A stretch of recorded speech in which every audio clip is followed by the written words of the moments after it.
ನೀವು ಅರ್ಜುನ ಅಂತ ತಿರುಗಿ ನಿಂದಿರ್ಲಿಲ್ಲ. ಹಿಂಗಂತ ನಾ ಮುಂದೆ ಮಾಡ್ತೀನಿ ಇವಾಗ ನಮ್ಮಲ್ಲಿ ಇರ್ತದೆ ನೋಡ್ರಿ, ಸ್ವಲ್ಪ ನಮ್ಮ ಕೈಯೊಳಗೆ ಏನಾರ ಇತ್ತಂದ್ರೆ ಅವ್ರ ಮುಂದೆ ಒಟ್ಟಬರ್ ತೋರಿಸಿದ ಅಂದ್ರೆ ಮುಂದೆ ನನ್ನ ಕೈಯೊಳಗೆ ಸಿಗ್ತಾನೆ, ಎಲ್ಲಿ ಹೋಗ್ತಾನೆ ನೋಡ್ತೀನಿ ಅವನು ಬರೋಬ್ಬರಿ. ಹಂಗ ಮಾಡ್ಲಿಲ್ಲ. ಅರ್ಜುನನಿಗೆ ಆಪತ್ಕಾಲ ಬದುಕ್ತು ಅಂದ್ರೆ ತನ್ನ ಪ್ರತಿಜ್ಞಾ ಮುರಿದು ಕೈಯೊಳಗೆ ಶಸ್ತ್ರ ಹಿಡಿದು, ಎಲ್ಲ ನನ್ನ ಸ್ವಾಮಿ ಅವ ಹಿಂದೆ ಕೂತಾವ, ನನ್ನ ಒಡೆಯ ಅವ, ಅವಾಗ ಆಪತ್ತು ಒದಗಿತು ಅಂದ್ರೆ ನಾ ಸುಮ್ಮನೆ ಇರ್ತಕ್ಕದ್ದಲ್ಲ. ಅಂದ್ರೆ ಏನು ಮಾಡ್ತಾನೆ ಅದನ್ನು ಹೋಲ್ ಹಾರ್ಟೆಡ್ಲಿ ಮಾಡ್ತಾನೆ, ಸಂಪೂರ್ಣವಾಗಿ ತನ್ನನ್ನು ತಾನು ತೊಡಗಿಸಿಕೊಳ್ತಾನೆ.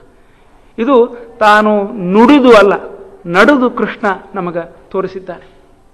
ಒಬ್ಬ ಸ್ನೇಹಿತನಾಗಿ ಬರೇ 60 ದಿವಸದ ಸ್ನೇಹ ಸುಧಾಮನಿಗೂ ಕೃಷ್ಣನಿಗೂ, ದೃಪದನಿಗೂ ದ್ರೋಣನಿಗೂ 12 ವರ್ಷದ ಸ್ನೇಹ.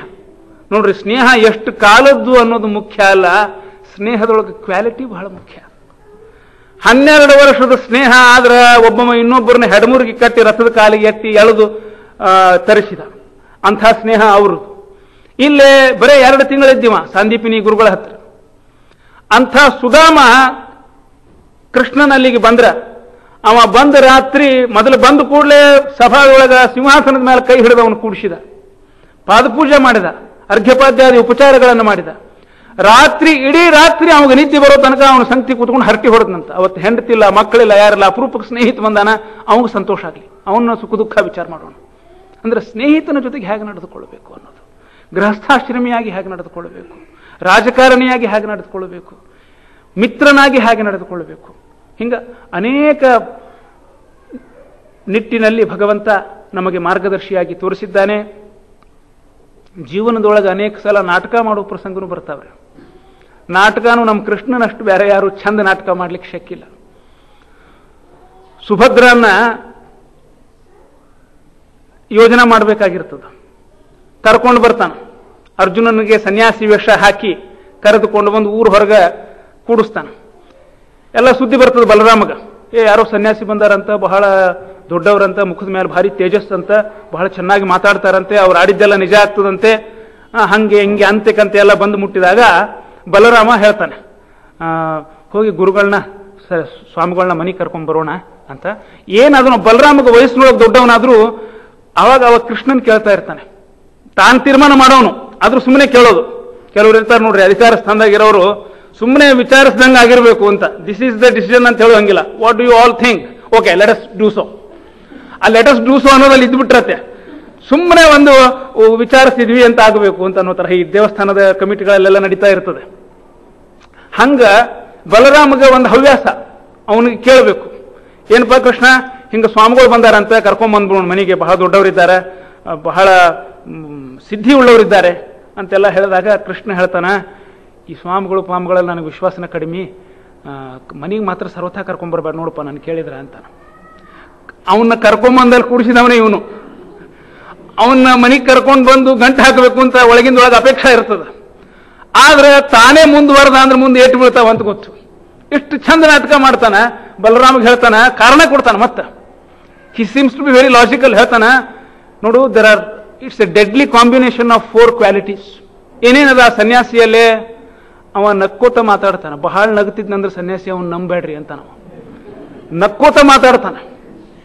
ಆಮೇಲೆ ನೋಡ್ಲಿಕ್ಕೆ ಸ್ಫುರದ್ರೂಪಿ, ಯಾರು ನೋಡಿದ್ರು ಆಕರ್ಷಣ ಅನಿಸ್ಬೇಕು ಅಂತ ವ್ಯಕ್ತಿತ್ವ ಒಂದು. ಹರಿದ ವಯಸ್ಸಿನ ಹುಡುಗಿಯರನ್ನ ಅಲ್ಲಿ ಮೊದಲು ಬಿಡಬಾರದಲ್ಲಿ. ಆಮೇಲೆ ಮಾತಿನಿಂದ ಮಂದಿನ ಮರಳು ಮಾಡ್ತಾನ. ಮಾತಾಡ್ತಾ ಇದ್ದ ಅಂದ್ರೆ ಅಲ್ಲೇ ಕೂತು ಕೇಳಬೇಕು ಅನಿಸ್ಬೇಕು, ಮಂತ್ರ ಹಾಕಿದಂಗೆ ಅನಿಸ್ಬಿಡ್ಬೇಕು, ಅಲ್ಲಿಂದ ಹೇಳಲಿಕ್ಕೆ ಇಲ್ಲ ಜನ. ಹಂಗ ಒಳ್ಳೆ ವಾಗ್ಮಿ, ಸುಂದರ, ತರುಣ. ಆಮೇಲೆ ಏನಪ್ಪಾ ಅಂತಂದ್ರೆ ಜನಗಳಿಂದ ಒಂದಿಷ್ಟು ಕಿವಿ ಮೇಲೆ ಏನೇನೋ ಬಿದ್ದು ಬಿಟ್ಟಿದೆ. All these together make a deadly combination, never go to him ಅಂತ ಹೇಳ್ತಾನೆ ಬಲರಾಮ. ಅದನ್ನ ಹೇಳ್ದಂಗೆ ಆಗ್ಲೇ ಹೇಳಿದಾಗ ಬಲರಾಮ ತೀರ್ಮಾನ ಮಾಡ್ಕೊಂಡ್ಬಿಟ್ಟಿದ್ದ ಮೊದಲೇ ಹೋಗೋದು ಅಂತ. ಅದು ಕೃಷ್ಣನಿಗೂ ಗೊತ್ತು, ಹೋಗೇ ಹೋಗ್ತಾನೆ ಅಂತ. ಸರಿ, ಹೋದ್ರಲ್ಲಿಗೆ ಎಲ್ಲ ನಿಮ್ ಕಥೆ ಗೊತ್ತಿದೆ, ಹೇಳೋದಿಲ್ಲ ನಾನು. ಆಮೇಲೆ ಅವ ಅಪಹರಿಸಿಕೊಂಡು ಹೋದ ಮೇಲೆ ಎಷ್ಟು ನಮ್ಮವರಿಗೆ ಮಾಡೋದು ಅಂದ್ರೆ ಎಲ್ಲಿ ತನಕ ಮಾಡೋದ್ರಿ? ತನ್ನ ರಥಾನೇ ಕೊಟ್ಟು ಬಿಡ್ತಾನ ಅವಾಗ ಅರ್ಜುನಗ. ಯಾಕಂದ್ರ ಆ ಸನ್ಯಾಸಿ ವೇಷದಾಗ ಬಂದಿರ್ತಾನ, ಕ್ಷತ್ರಿಯಾಗಿ ರಾಜ್ಕುಮಾರ್ ಆಗಿ ಬಂದಿಲ್ಲ, ಅವ ಕರ್ಕೊಂಡು ಹೋಗ್ಬೇಕು ಹಂಗೆಕಿನ್ನ. ಆದ್ದರಿಂದ ತನ್ನ ರಥಾನೇ ಕೊಟ್ಟು ತಗೊಂಡು ಹೋಗಿದ್ದಾನೆ. ರಥ ತಗೊಂಡು ಹೋಗು, ಯಾರ್ಯಾರು ನಮ್ಮ ಕಾರ್ ಕೊಡ್ತೀವೇನೋ, ಈ ಫಾರ್ ಫ್ಯೂ ಡೇಸ್ ಕೊಡಬಹುದು, ತೋರಪ್ಪ for good, this is yours ಅಂತ ಯಾರಿಗರೆ ಎಂದರೆ ಹೇಳಿದ್ದದೇನೋ. ಅಗದಿ ಕ್ಲೋಸ್ ಇದ್ದವಳಿಗೆ, ಅಣ್ಣತಮ್ಮಂದ್ರಿಗೆ ಅಕ್ಕಂಗಿಂದ್ರಿಗರೆ ಕೊಟ್ಟು ಬಿಡ್ತಾನ. ತಂಗಿನ ಕೊಡ್ಲಿಕ್ಕತ್ತೀನಂತ ರಥ ಕೊಡದೆ ಏನು ಮತ್ತೆ ತಗೊಂಡು ಹೋಗ್ಲಿ. ಆಮೇಲೆ ಇಲ್ಲಿ ವಿಚಾರಣೆ ಶುರು ಆಗ್ತದೆ. ಬಲರಾಮ ಕೇಳ್ತಾನ, ಹಿಂಗೆಲ್ಲ ಆಗೋತಲ್ಲ, ನಮಗೆ ಬಹಳ ದೊಡ್ಡ ಅವಮಾನ ಇದು, ಇನ್ಸಲ್ಟ್ ಇದು, ಹಂಗೆ ಮಾಡ್ಬೇಕು ಹಿಂಗೆ ಮಾಡ್ಬೇಕಂದ್ರೆ ತಲೆ ಬಗ್ಸ್ಕೊಂಡು ಸುಮ್ ಕೂತ್ ಬಿಟ್ಟಿರ್ತಾನೆ. ಒಟ್ಟ ಮಾತಿಲ್ಲ, ಕಥೆ ಇಲ್ಲ, ಕೆಟ್ಟ ಕೆಟ್ಟ ಅನಿಸ್ತೇವ್ರಂಗೆ ಕೂತಿರ್ತಾನೆ. ಬಲರಾಮ್ ಬಿಡುದಿಲ್ಲ. ಯಾಕೋ ಕೃಷ್ಣ ಏನು ಮಾತಾಡವಲ್ಲ, ಏನು ಈ ವಿಷಯದ ನಿನ್ನ ಅಭಿಪ್ರಾಯ ಏನು?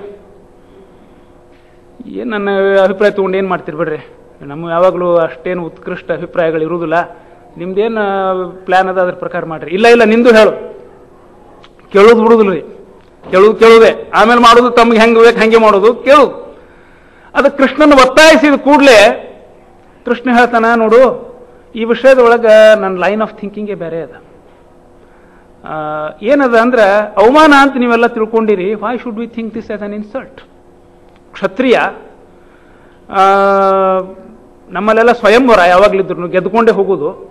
ನಾವೆಲ್ಲಾನು ಹಿಂದೆ ರಗಡ್ ಮಂದಿ ಹೋಗಿರಿ ಕ್ಷತ್ರಿಯರು ತಡಿಲಿಕ್ಕೆ ಅಂತ ಹೇಳಿ, ಎಲ್ಲಾರನ್ನು ಹೊಡೆದು ಕರ್ಕೊಂಡು ಹೋಗ್ಯಾನಂದ್ರೆ ಇವರೆಲ್ಲರಿಗಿಂತ ಶೂರಂತೂ ಇದ್ದಾನಂತಾತು, ತರುಣ ಇದ್ದಾನಂತ ಗೊತ್ತಾಗ್ಯದ. ಮತ್ತಿನ್ನ ಮದುವೆ ಆಗ್ತಾನಂದ್ರೆ ಸನ್ಯಾಸ ಹೋಗಿರ್ತದ. ಆದ್ದರಿಂದ ಏನು ಅಂಥ ಅವಮಾನಕರವಾದ ಸನ್ನಿವೇಶ ಇದೇನು ಅಲ್ಲ ಅನಿಸ್ತದೆ ನನಗೆ. ಇನ್ನೇನು ನಮ್ಮನ್ನೆಲ್ಲ ಕೇಳಬೇಕಾಗಿತ್ತು, ನೀವೆಲ್ಲ ಹಿರಿಯರಿದ್ದೀರಿ, ನಿಮ್ಮನ್ನು ಒಂದು ಮಾತು ಕೇಳಿದ್ರೆ ಆಗ್ತಿತ್ತು. ಏನೋ ತಪ್ಪುಗಳು ಮಾಡ್ತಾವ ಹುಡುಗರು. ಈಗ ಹೋಗಿ ಅವಾಗೇನ್ರ ಮಾಡಿದ್ರೆ ನಮ್ಮ ತಂಗಿ ವಿಧವಾ ಆಗ್ತಾಳೆ, ಅವ್ನು ಕೊಲ್ಲುದೊಂದೇ ವಿಚಾರ ಮಾಡ್ತೀರಿ ನೀವು, ನಮ್ಮ ತಂಗಿ ಗತಿ ಏನು? ಇಲ್ಲ ನಾವು ಬೇರೆ ಮದುವೆ ಮಾಡ್ತೀನಿ ಆಕಿಗೆ. ಹೌದು, ಉತ್ಸಾಹ ಮದುವೆ ಮಾಡ್ಕೊಳಕ್ ಆಕಿ ನಾ ಮಾಡ್ಕೊಳ್ಳೋದಿಲ್ಲ ಅಂದ್ಲಂದ್ರೆ ಏನ್ ಮುಂದೇನು ಮಾಡ್ತಿದ್ದಿ ಅಂತೆಲ್ಲ ನಿಧಾನ ಕುತ್ಕೊಂಡು ಆ ಬಲರಾಮನ ತಲೆಗಿಂದೆಲ್ಲ ತೆಗೆದು ಆಗಿದ್ದೆ ಚಲೋ ಆತು ಅಂತ ಅನಿಸಿದ. ಅಂದ್ರೆ ನಾಟಕ ಮಾಡೋ ವೇಳೆ ಬಂದ್ರೆ ಕೃಷ್ಣನಷ್ಟು ಚಂದ ನಾಟಕ ಮಾಡೋರೇ ಇಲ್ಲ. ವೆಂಕಟೇಶ್ ಕಲ್ಯಾಣದೊಳಗೂ ಅವಂದೇ ಅವತಾರ, ಅಲ್ಲೂ ಒಂದು ಪ್ರಸಂಗ. ಪದ್ಮಾವತಿಯನ್ನ ವಿವಾಹ ಆಗೋ ಮೊದಲು ಇನ್ನೇನು ವಿವಾಹಕ್ಕೆ ಎಲ್ಲ ತಯಾರಿ ಆಗ್ತಾ ಇದೆ, ಲಕ್ಷ್ಮೀದೇವಿ ಅಲ್ಲೇ ಹೋಗಿ ಕೊಲ್ಲಾಪುರದಾಗ ಕೂತ್ಬಿಟ್ಟ. ಅವಳನ್ನು ಕರೆಸಬೇಕಾಗಿದೆ. ಅದಕ್ಕೆ ಸೂರ್ಯಚಂದ್ರರನ್ನ ಮಕ್ಕಳನ್ನು ಕರೆದು ಶ್ರೀನಿವಾಸ ಹೇಳ್ತಾನಂತೆ, ಇಲ್ಲೋಡ್ರಿ ಒಂದು ಕೆಲಸ ಮಾಡ್ರಿ, ಹೋಗಿ ಆಕಿನ ಕರ್ಕೊಂಡು ಬರ್ರಿ. ಅವು ಮಕ್ಕಳು ಕೇಳ್ತಾವ, ಮುಗ್ದಿರ್ತಾವ, ಅವು ಕೇಳ್ತಾವ ಹೆಂಗೆ ಕರ್ಕೊಂಡ್ಬರ್ಬೇಕು, ಏನು ಹೇಳಿದ್ರು ಬರ್ತಾಳೆ. ಏನಿಲ್ಲ, ನನಗೆ ಹುಷಾರಿಲ್ಲ ಅಂತ ಹೇಳ್ರಿ, ಮಲ್ಕೊಂಡಿನಿ, ಮೈಯೊಳಗೆ ಆರಾಮಿಲ್ಲ, ಜ್ವರ ಬಂದು ಮಲಗಿಬಿಟ್ಟ 4 ದಿವಸ ಆತೀಗ, ಎದ್ದೇ ಇಲ್ಲ, ಮತ್ತು ಎಚ್ಚರಾದಾಗೆಲ್ಲ ಬರೀ ನಿನ್ನೆ ನೆನೆಸ್ತಾನ, ಲಕ್ಷ್ಮಿ ಲಕ್ಷ್ಮಿ ಅಂತಿರ್ತಾನ, ಅದಕ್ಕೆ ಬಹಳ ತ್ರಾಸ ಮಾಡ್ಕೊಂಡಾನ. ನಾವು ಅವ್ನ ಕಣ್ ತಪ್ಪಿಸಿ ಬಂದೀವಿ, ನಾ ಕೊಟ್ಟು ಕಳಿಸಿನಿ ಅಂತ ಹೇಳಿದಿರಿ ಮತ್ತೆ ಎಲ್ಲರೇ ಅಂತ ಹೇಳ್ರಿ. ಆಮೇಲೆ ಬಂದವ ಸೂರ್ಯ ಬಂದ ಅಲ್ಲೇ ಅಳ್ಕೋತ ನಿಂದಿರ್ತಾನೆ, ಮುಸು ಮುಸು ಮುಸು. ಮತ್ತೆ ಮೊದಲೇ ಹೋಗಿ ಹೇಳ್ಬಿಡ್ಬೇಡ, ಮೊದಲು ದೂರ ನಿಂತ್ಕೋ, ಅಳ್ಕೋತ ನಿಂದ್ರು. ಆಮೇಲೆ ಯಾಕೆ ಕುಸು ಏನಾಯ್ತು ಅಂತ ಬರ್ತಾಳ, ಲಘು ಮಾತಾಡ್ಬೇಡ, ಸ್ವಲ್ಪ ಹೊತ್ತು ಸುಮ್ಮನಿರು. ಆಮೇಲೆ ಬಹಳ ಕೇಳಿದ ಮೇಲೆ ನಿಧಾನಕ್ಕೆ ಹೇಳಿ ಒಂದೊಂದೇ ಶಬ್ದ, ಅಂದ್ರೆ ನಂಬಿ ಹುಟ್ಟುತ್ತದೆ. ಎಲ್ಲ ನಾಟಕದ ಪರಿಕರಗಳನ್ನ ಸಂಪೂರ್ಣ ಸಿದ್ಧತೆಯೊಡನೆ ಅವನು ಕಳಿಸಿಕೊಟ್ಟಿದ್ದ. ಈಗೂನು ಕೊಲ್ಹಾಪುರ ಮಹಾಲಕ್ಷ್ಮಿಗೆ ಸೂರ್ಯನ ಬೆಳಕಿನ ಕಿರಣ ಪಾದದ ಮೇಲೆ ಬೀಳ್ತಾವಂತ ಅರುಣೋದಯ ಕಾಲಕ್ಕೆ, ಅಲ್ಲಿ ಹೇಳ್ತಾರೆ. ಅಂತೂ ನಾಟಕ ಮಾಡೋ ಕಾಲಕ್ಕೆ ಅದನ್ನೇ ಬಹಳ ಚೆಂದಾಗಿ ಮಾಡಿದ, ಅದನ್ನೇ ಪೂರ್ಣ ಮನಸ್ಸಿನಿಂದ ಮಾಡಿದ. ರಣರಂಗದೊಳಗೆ ಹೋರಾಡೋ ಕಾಲಕ್ಕೆ ಅದನ್ನೇ ಒಮ್ಮನಸ್ಸಿನಿಂದ ಮಾಡಿದ. ಯುದ್ಧ ಬೇಡ, ಶಾಂತಿ ನಾವು ಮಾಡಬೇಕು ಅಂತ ಯುಧಿಷ್ಠಿರನ ಸಲಹೆ ಬಂತು, ಅವಾಗ ಅದನ್ನೇ ಪೂರ್ಣ ಮನಸ್ಸಿನಿಂದ ಮಾಡಿದ. ಎಷ್ಟರ ಮಟ್ಟಿಗೆ ಶಾಂತಿ ಮಾತಾಡಿದ ಅಂದ್ರೆ ದ್ರೌಪದಿಗೆ ಗಾಬರಿಯಾಗಿ ಹೋತ್ರಿ. ಇವ ಸಂಧಾನಕ್ಕೆ ಅಂತ ಹೇಳಿ ಹೋಗ್ತಾನ, ಮೊದಲ ಯುದ್ಧಕ್ಕೆ ಮೊದಲ ಸಂಧಾನಕ್ಕೆ ಅಂತ ಹೊರಟಾಗ ದ್ರೌಪದಿ ಎಲ್ಲರೂ ಪಾಂಡವರು ಎಲ್ಲರೂ ನಿಂತ್ಕೊಂಡಿರ್ತಾರೆ. ಇವ ಕೃಷ್ಣ ಸಂಧಾನದ್ದು ಹಿಂಗಿಂಗ್ ನಾ ಮಾತಾಡ್ತೀನಿ, ಹಿಂಗಿಂಗ್ ಕೇಳ್ತೀನಿ ದುರ್ಯೋಧನಗ ಅಂತೆಲ್ಲ ಹೇಳಿದಾಗ ದ್ರೌಪದಿ ಎದಿ ಹೊಡ್ಕೊಂಡ್ಬಿಡ್ತಾಳ. ಇವನ್ ಮಾತು ಕೇಳಿ ಅವ ಸಂಧಾನಕ್ಕೆ ಒಪ್ಪಿದ್ರ ನನ್ನ ಗತಿ ಏನು? ಪ್ರತಿಜ್ಞೆ ಮಾಡ್ಕೊಂಡು ಕೂತೀನಿ ನಾನು, ದುರ್ಯೋಧನನ್ನ ದುಶಾಸನನ್ನ ಭೀಮನ ಕಡೆ ಶಾಸನ ಮಾಡಿಸ್ತೀನಿ ಅಂತ ಹೇಳಿ, ನನ್ನ ಗತಿ ಏನು? ಈ ಮುಡಿ ಬೇರೆ ಬಿಚ್ಕೊಂಡು ಕೂತೀನಿ, ಕಟ್ಟುದಿಲ್ಲ ಅಂತ. ಇವಾಗ ಸಂಧಾನ ಮಾಡ್ಕೊಂಡ್ ಬಂದ್ಬಿಟ್ಟ ಅಂದ್ರೆ ಕಾಯಂನ ಹಿಂಗ ಇರ್ಬೇಕಾದಿತ್ತು. ಅದಕ್ಕೆ ಹಾಕಿ ಬಂದು ಕೃಷ್ಣನ ಬೇಡ್ಕೋತಾಳ, ಅಪ್ಪ ಬಹಳ ಪರಿಣಾಮಕಾರಿಯಾಗಿ ಮಾತಾಡಬೇಡ, ಅಲ್ಲಿ ಸಂಧಾನದ ಬಗ್ಗೆ ನಿನ್ನ ಮಾತು ಯಾರು ಕೇಳಿದ್ರು ಒಪ್ಪು ಹಂಗಿರ್ತಾವ, ಅದಕ್ಕೆ ಸಂಧಾನ ಮಾಡಿಸ್ಬೇಡ ಅಂದ್ರೆ ಛೀ ಅಂತಾನವ. ಅಷ್ಟು ಪ್ರೀತಿ ದ್ರೌಪದಿ ಮೇಲೆ. ಆದ್ರೆ ಆ ಕಾಲಕ್ಕೆ ಅವಳನ್ನು ಬೈತಾನವ, ನಿನ್ನ ಪ್ರತಿಜ್ಞಾ, ನಿನ್ನ ದೊಡ್ಡ ಸ್ಥಿತಿ, ಇದರ ಸಲುವಾಗಿ ಯುದ್ಧ ನಡಿಬೇಕೇನೋ, 1000 ಗಟ್ಟಲೆ ಜನ ಸಾಯ್ಬೇಕೇನೋ? ಒಬ್ಬ ದುರ್ಯೋಧನನ ಒಬ್ಬ ದುಶಾಸನನ ಶಾಸನ ಮಾಡೋಣ ಅಂತ ಮುಂದೆ ಯಾವಾಗಲಾದ್ರೂ ನೋಡೋಣ. ಕೆಟ್ಟ ಸ್ವಭಾವದವರು ಅವರು ಕೆಟ್ಟದನ್ನು ಮಾಡ್ಕೋತೇ ಇರ್ತಾರೆ. So we don't have to go too far to kill them. ಏನೇ ವಿನಾಶಕಾಲೇ ವಿಪರೀತ ಬುದ್ಧಿನ ಸ್ವಭಾವದೊಳಗಿರೋರು ಮಾಡ್ಕೋತೇ ಇರ್ತಾರೆ, ಅವ್ರನ್ನ ಯಾವಾಗಲೇ ಕೊಂದ್ರಾತು. ಅದರ ಸಲುವಾಗಿ ಈ ಯುದ್ಧದ ಶಾಂತಿ ಮಾತಿಗೆ ಹೊಂಟಿನಲ್ಲ, ನನ್ನ ತಡಿಬೇಡ, ನಾನು ಪೂರ್ಣ ಮನಸ್ಸಿನಿಂದ ಶಾಂತಿ ಮಾತುಕತೆಗಳನ್ನ ಆಡ್ತೀನಿ, ಯುದ್ಧ ತಪ್ಪಿಸ್ಲಿಕ್ಕೆ ಪ್ರಯತ್ನ ಮಾಡ್ತೀನಿ ಅಂತ ದ್ರೌಪದಿ ಹೇಳ್ತಾನ. ಅಂದ್ರ ಏನು ಮಾಡ್ತಾನ ಅದರೊಳಗ ಸಂಪೂರ್ಣ ಮನಸ್ಸು, ಶರೀರ, ಮನಸ್ಸು ಎಲ್ಲವನ್ನೂ ಆ ಕೆಲಸಕ್ಕೆ ಒಪ್ಪಿಸಿಕೊಂಡು ಕೆಲಸ ಮಾಡತಕ್ಕಂಥ ಚಾತುರ್ಯ, ಇದು ಶಾಂತಿ ಮಾತು ಬಗೆಹರಿಲಿಲ್ಲ, ಯುದ್ಧ ಮಾಡಬೇಕು ಅಂತ ನಿರ್ಣಯ ಆಯ್ತು. ನೋಡ್ರಿ, ಎರಡು ವಿರುದ್ಧ ಅವು. ಒಂದು ಕಡೆಗೆ ಶಾಂತಿ, ಒಂದು ಕಡೆಗೆ ಯುದ್ಧ. ನಾವು ಮನುಷ್ಯರು ಎಷ್ಟು ನಮ್ದು ಸೂಕ್ಷ್ಮ ಇರ್ತದೆ ಅಂದ್ರೆ, ಮನಸ್ಸು ಯಾವುದಾದ್ರೂ ಒಂದಕ್ಕೆ ಇದೇ ಸರಿ ಅಂತ ನಿರ್ಧಾರ ಮಾಡಿದ್ರೆ ಅದಕ್ಕೆ ವಿಪರೀತವಾಗಿ ಹೋತಂದ್ರೆ ಅತ್ಲಾಗ ಹೋಗುದೇ ಇಲ್ಲ. ನಾ ಮೊದಲೇ ಹೇಳಿದ್ದೆ ಹಿಂಗಾಗಿದ್ರೆ ಚಲೋ ಆಗ್ತಿತ್ತು ಅಂತ. ಇಲ್ಲ, ಶಾಂತಿ ಬಗೆಹರಿಲಿಲ್ಲ, ಅದು ಯುದ್ಧ ಮಾಡಬೇಕು ಅಂತ ತೀರ್ಮಾನ ಆತಲ್ಲ, ಅದರೊಳಗೆ ಭಾಗವಹಿಸ್ತೇನೆ. ಏನ ಜೀವನದೊಳಗೆ ಸನ್ನಿವೇಶ ಬರ್ತದೆ ಅದಕ್ಕೆ ನಾನು ಒಪ್ಪಿಸಿಕೊಂಡು ಪೂರ್ಣ ಹೃದಯದಿಂದ ನಾನು ಅದಕ್ಕೆ ಕೆಲಸ ಮಾಡ್ತೀನಿ ಅಂತ ಕೃಷ್ಣ ಹೊರಟ. ವರ್ತ ಏವಚ ಕರ್ಮಣಿ, ಇದರಿಂದ ಬಹಳ ದೊಡ್ಡ ಸಂದೇಶವನ್ನು ನಮಗೆ ಅವನು ನೀಡಿದ್ದಾನೆ ಅಂತ ಹೇಳ್ತಾ ಈ ಶ್ಲೋಕದ ಬೇಕಾದಷ್ಟು ಹೇಳ್ಬೋದು. ವರ್ತ ಏವಚ ಕರ್ಮಣಿ ಅನ್ನೋದ್ರ ಮೇಲೇನೆ ಒಂದು ಇಡೀ ದಿವಸ ಉಪನ್ಯಾಸ ಮಾಡುವಷ್ಟು ಸುಂದರವಾದ ವಿಷಯ ಇದು. ಮುಂದಿನ ಶ್ಲೋಕಕ್ಕೆ ಹೋಗೋಣ. ನಮೇ ಪಾರ್ಥಾಸ್ತಿ ಕರ್ತವ್ಯಂ ತ್ರಿಷು ಲೋಕೇಶು ಕಿಂಚನ ನಾನವಾಪ್ತಮವಾಪ್ತವ್ಯಂ ವರ್ತ ಏವಚ ಕರ್ಮಣಿ. ಶ್ಲೋಕ 33. ಸದೃಶಂ ಚೇಷ್ಟತೆ ಸ್ವಸ್ಯಾಹ ಪ್ರಕೃತೇರ್ಜ್ಞಾನವಾನಪಿ ಪ್ರಕೃತಿಂ ಯಾಂತಿ ಭೂತಾನಿ ನಿಗ್ರಹ ಕಿಂ ಕರಿಷ್ಯತಿ. ಇಲ್ಲಿ ಸಾಮಾನ್ಯವಾಗಿ ಫಿಲಾಸಫಿ ಬುಕ್ಸ್ಗಳು ಯಾವುದನ್ನು ಹೇಳೋದಿಲ್ವೋ ಅದನ್ನು ಹೇಳ್ತಾ ಇದ್ದಾರೆ. ಏನು ಅಂದರೆ, ಸಾಮಾನ್ಯವಾಗಿ ನಾವು ಉಪದೇಶದ ಮಾತುಗಳನ್ನೇ ಕೇಳ್ತೀವಿ. ಜೀವನದ ಕ್ರೂಡ್ ರಿಯಾಲಿಟೀಸ್ ಅಂತ ಏನಿರ್ತಾವಲ್ಲ ಅದನ್ನು ಹೇಳೋದಿಲ್ಲ ಸಾಮಾನ್ಯವಾಗಿ ಶಾಸ್ತ್ರಗಳು, ಉಪದೇಶ ಮಾತ್ರ ಕೊಡ್ತವೆ. ಇಲ್ಲಿ ಕೃಷ್ಣ ಬಹಳ ಒಂದು ನಿಷ್ಠುರವಾದ ಸತ್ಯವನ್ನ, ಜೀವನಕ್ಕೆ ಸಂಬಂಧಿಸಿದ ಸತ್ಯವನ್ನ ಇಲ್ಲಿ ಹೇಳ್ತಾ ಇದ್ದಾನೆ. ಸದೃಶಂ ಚೇಷ್ಟತೆ ಸ್ವಸ್ಯಾಹ ಪ್ರಕೃತೇರ್ ಜ್ಞಾನವಾನಪಿ ಪ್ರಕೃತಿಂ ಯಾಂತಿ ಭೂತಾನಿ ನಿಗ್ರಹ ಕಿಂ ಕರಿಷ್ಯತಿ. ನೋಡಿ ಅಂಥ ಮಾತು. ಮೊದಲು ಸಾಧಾರಣವಾದ ಅರ್ಥ ತಿಳ್ಕೊಳ್ಳೋಣ. ಅವನು ಹೇಳ್ತಾನೆ, ಭೂತಾನಿ ಬರೀ ಮನುಷ್ಯರಲ್ಲ, ಪ್ರಾಣಿಗಳು ಕೂಡ. ಸ್ವಸ್ಯಾಹ ಪ್ರಕೃತೇಃ ಸದೃಶಂ ಚೇಷ್ಟತೆ. ಪ್ರತಿಯೊಂದು ಜೀವಿ ಅವನ ಸ್ವಭಾವಕ್ಕೆ ಅನುಗುಣವಾಗಿಯೇ ಅದು ಕೆಲಸಗಳನ್ನು ಮಾಡ್ತದೆ, ವಿಚಾರ ಮಾಡ್ತದೆ, ಕ್ರಿಯೆಗಳನ್ನು ಮಾಡ್ತದೆ. ಪ್ರತಿಯೊಂದು ಜೀವಿಗೊಂದು ಸ್ವಭಾವ ಅಂತಿದೆ, ಮೂಲ ಸ್ವಭಾವ. ಅದಕ್ಕನುಗುಣವಾಗಿಯೇ ಅವನು ಎಲ್ಲ ಮಾಡ್ತಾನೆ. ಜ್ಞಾನವಾನಪಿ, ವಿದ್ವಾಂಸನಾಗಿದ್ದರೂ ಕೂಡ ಆ ವಿದ್ವಾಂಸನಿಗೂ ಒಂದು ಮನುಷ್ಯ ಸ್ವಭಾವ ಅಂತ ಇದೆ. ಆ ಸ್ವಭಾವಕ್ಕೆ ಅನುಗುಣವಾಗಿ ಅವನು ಇರ್ತಾನೆ. ಜ್ಞಾನ ಹಾಗಾದ್ರೆ ಏನು ಮಾಡುತ್ತೆ? ಜ್ಞಾನಿಯಾಗಿದ್ರೂ ಕೂಡ ಅವನ ಸ್ವಭಾವ ಹೇಗಿದೆಯೋ ಹಾಗೇ ಅವನು ಇರೋದಾದ್ರೆ ಜ್ಞಾನದ ಉಪಯೋಗ ಏನು ಅನ್ನೋ ಪ್ರಶ್ನೆ ಮನಸ್ಸಲ್ಲಿ ಬರುತ್ತೆ. ಅದನ್ನಿಲ್ಲಿ ಹೇಳೋದಿಲ್ಲ ಅವನು, ಪ್ರಶ್ನೆ ಹೇಳ್ತಾ ಇದ್ದಾನೆ. ಪ್ರಕೃತಿಂ ಯಾಂತಿ ಭೂತಾನಿ. ಭೂತಾನಿ ಜೀವಿಗಳು ಪ್ರಕೃತಿಂ ಯಾಂತಿ, ಅವರವ್ರ ಸ್ವಭಾವದಲ್ಲಿ ಇರುತ್ತಲ್ಲ ಹಂಗಂಗೆ ಮಾಡ್ತಾರೆ. ಹೊರಗಡೆ ಸಮಾಜದ ಅನಿವಾರ್ಯತೆ ಹೊಂದಿರಬಹುದು. ಅವರು ಯಾವ ಪರಿಸರದಲ್ಲಿ ಇರ್ತಾರೋ ಆ ಪರಿಸರಕ್ಕೆ ಅವರು ಒಂದು ರೀತಿಯ ಇರುವಿಕೆ ಅನಿವಾರ್ಯ ಆಗಬಹುದು. ಪ್ರತಿಯೊಂದು ಪರಿಸರ it demands certain things from us. ಅದಕ್ಕನುಗುಣವಾಗಿ ನಾವು ನಡಿಬಹುದು ಹೊರಗಡೆ. ಆದರೆ ಒಳಗಡೆ ಪ್ರಕೃತಿಂ ಯಾಂತಿ ಭೂತಾನಿ, ಆ ವ್ಯಕ್ತಿಯ ಮೂಲ ಸ್ವಭಾವ ಏನಿದೆ ಅದಕ್ಕನುಗುಣವಾಗಿ ಅವನ ವರ್ತನೆ ಇರುತ್ತದೆ. ನಿಗ್ರಹ ಕಿಂ ಕರಿಷ್ಯತಿ. ಸುಮ್ಮನೆ ಪುಸ್ತಕ ಓದ್ಕೊಂಡು ಇವ್ರ ಕೊಟೇಶನ್ಗಳು ಹೇಳಿದ್ದನ್ನು ಹೇಳ್ಕೊಂಡು ಅಡ್ಡಾಡ್ತಾ ಇರ್ತಾನೆ. ಈ ಕಂಟ್ರೋಲ್ ಅನ್ನೋ ಮಾತು ಏನಿದೆಯಲ್ಲ, ಕಿಂ ಕರಿಷ್ಯತಿ, ಏನು ಮಾಡುತ್ತೆ ಅದೆಲ್ಲ? ಇಟ್ ಡಸಂಟ್ ಡೂ ಎನಿಥಿಂಗ್ ಅಂತ ಹೇಳ್ತಾನೆ. ಹಾಗಾದ್ರೆ ತಕ್ಷಣ ನಮ್ಮ ಮನಸ್ಸಿಗೆ ಬರೋ ಪ್ರಶ್ನೆ, ಈ ಎಲ್ಲ ಶಾಸ್ತ್ರಾಧ್ಯಯನ, ಶಾಸ್ತ್ರಶ್ರವಣ ಇದೆಲ್ಲ ಯಾತಕ್ಕೆ? ಇದೆಲ್ಲ ನಮಗೊಂದು ತಿಳಿವು ಕೊಡುತ್ತೆ, ನಮ್ಮ ಆಚರಣೆಯಲ್ಲಿ it refines us, right? There is a beautiful verse.